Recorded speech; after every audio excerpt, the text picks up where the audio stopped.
Daşımızdan hemen salam dostlar. Toyota öküz kelle Camry.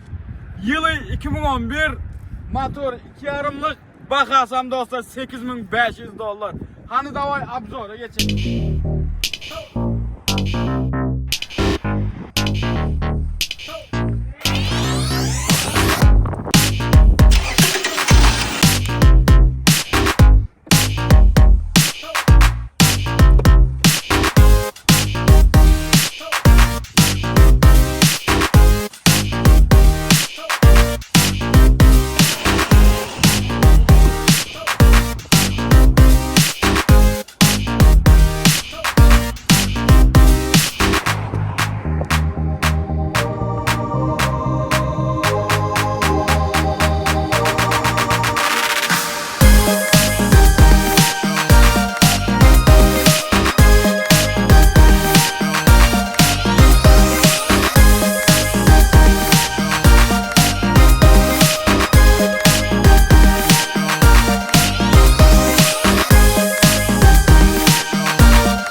Toyota öküz kelle degim yağdayın sorarsanız dostlar önünden degen yöne içine geçmedik.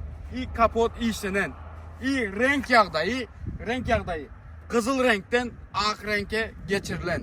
Bunda dostlar video registratör iyi Android televizör hem zadni kamerası vardır.